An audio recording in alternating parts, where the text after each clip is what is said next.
What's going on, guys? JStar15 here, and welcome back to another Pokemon Sun and Moon episode review. If you remember last time, we started the exhibition match between Ash and Professor Kukui, and it was a very good episode. If you haven't checked that episode out, make sure you do. I'll leave a link to it down below in the description, or it's the last video in the playlist if you are watching the playlist. In today's episode, we will be continuing the exhibition match. So if you want to find out what happens, who wins, will there be a winner, will we continue into next episode as well? If you want to find all that out, stick around because we're going through it now. This week's episode is episode 142, a flaming, seething full battle. And yes, seething is a real word.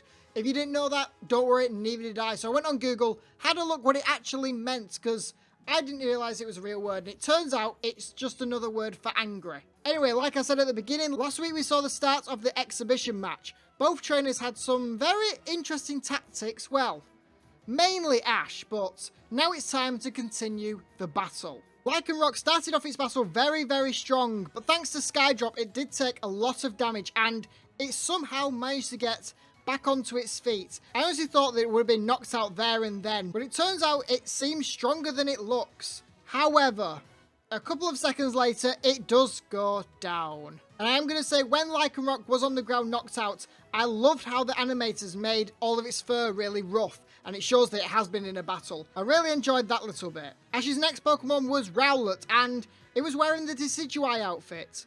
I'm pretty sure that the outfit was destroyed, but I mean, I'm guessing they made a new one, and to be fair, I really like the outfit. When Rowlet was brought onto the field, I love the fact that Rowlet was scared of Braviary. Well, it was scared to begin with, because during the battle, Rowlet and Braviary decided to play tennis. I can't decide if I loved them playing it or hated them playing it. Really can't make up my mind. But thankfully, tennis was short-lived because Braviary got taken down by Rowlet's Brave Bird and its speed. Kukui's next Pokemon was Venusaur, and honestly, I completely forgot that he had a Venusaur. So when it came out, I was like, wait, he has a Venusaur? Wait, what? How does he have a Venusaur? I was a bit surprised. It also turns out that Venusaur has full control over its flower, and it's not there just for decoration. And we know this because it pretty much eats Rowlet. Yeah, when the flower did eat Rowlet, I was surprised, shocked, and blown away. I didn't realize, I thought the flower was really there for decoration. I didn't realize that Venusaur could actually move each of its petals and make it into a Venus flytrap basically and eat Rowlet. I thought it was pretty surprising how they did that. And at least, hey, at least now we know that Venusaur can actually control its petals and its flower on its back. As all hope seemed lost, Rowlet somehow managed to dodge the Solar Beam and escape from the flower by using Feather Dance. I really don't think Feather Dance is used that way, but hey, if Venusaur can control its petals, then sure, Feather Dance can easily make Rowlet escape from it. Rowlet then takes a massive big beating and gets knocked out there and then.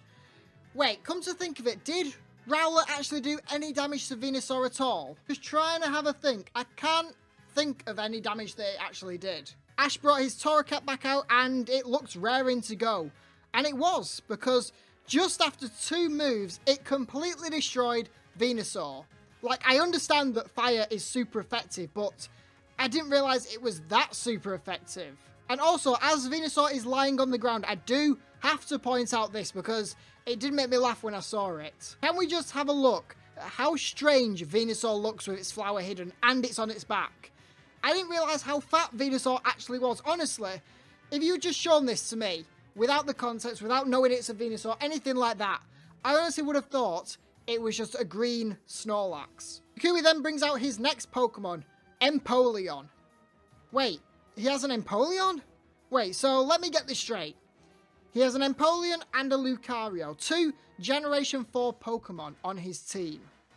Is it a coincidence, or is it a hint that Gen 4 remakes are coming soon? We'll just have to wait and see. Ash then decides to swap out Torracat for Pikachu, but it's okay, because if Torracat could beat Venusaur so easily, then it should be a walk in the park for Pikachu.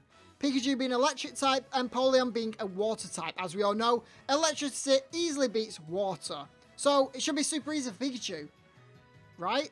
Well, it turned out that Empoleon could counter and deflect a lot of its moves, so Ash decides to switch out his Pokemon again and bringing out Melmetal. How many Pokemon are we going to see in this episode? Feels like we've seen loads already. I also cannot believe how powerful Melmetal is because just like with Torracat, after 2 moves, it knocks out Empoleon. I understand that Empoleon is part Steel type, but surely Melmetal isn't that powerful with its fighting moves to destroy Empoleon in 2 hits and it goes down. In fact, the first hit was blocked, so it's pretty much 1 hit, pretty much knocked it out. Surely it's not that powerful. And surely Kukui isn't that strong either. Empoleon weighs 85 kilograms. Okay, yeah, looking at the Olympic record, people have lifted up heavier than 85 kilograms. But I bet they haven't had an 85 kilogram weight flying in the air super high and landing straight on top of them. Kukui must be so strong that he didn't get crushed and died because of that. Kukui then brings out his Incineroar again. You know what, it's going to be interesting to see who's stronger, Incineroar or Melmetal. But unfortunately, we don't get to see a really cool wrestling match, which I would have liked to see, as Incineroar goes for the Blast Burn and takes down Melmetal. I do want to point out that I really like the animation for Blast Burn. I thought, you know what, it was something different. At least we're not seeing the same animation over and over again for it. It was something different and it did look kind of cool. Kukui then swaps out to his Lucario, Ash brings out Naganadel, and the episode ends there. So there we go. What did you guys think of this week's episode? My opinion, didn't think it was as good as last week's. I thought last week's was incredible. I gave it a 10 out of 10. Don't think I'll be giving this one a 10 out of 10 though. A good point I do want to point out is the fact that we saw some really good animated moves with the Blast Burn right at the end and the way how they showed Lycanroc being damaged from the battle and its fur all being rough and everything. Some of the parts I wasn't a fan of in the episode was the fact that we saw Pokemon after Pokemon after Pokemon. I felt like we saw so many Pokemon in this episode, and the fact that the battle isn't even over, so we're going to see more in next week's episode as well. I'm also not a fan how they're stretching this over 3 episodes to do this battle. 3 episodes. Go on, it could have been wrapped up in 2 episodes. Why have we got to stretch it another episode? Okay, I get the fact that they're pushing for more episodes before the end of the Sun and Moon anime, but does it really need to be 3 episodes? Probably not. My final score for this episode will be an 8 out of 10. The battle was interesting. Don't really think it went with the title, a flaming, seething full battle. Seething, now we all know, means angry. Didn't really see any Pokemon or any of the trainers, anybody being angry in the battle, so and it's a bit strange why they called it that. Other than that, the animation was good, the music was good, although it feels like we're hearing the same music over and over and over again now. Yeah, that's where I'm going to end this episode off. Let me know what you thought of the episode down below in the comments. Leave the video a like if you enjoyed this. We've only got a few more episodes of the Sun and Moon anime left. And finally, subscribe to the channel if you are new. As you know, we're bringing one of these every single week. But yeah, thank you so much for watching. I'll see you next week where we'll conclude the exhibition match.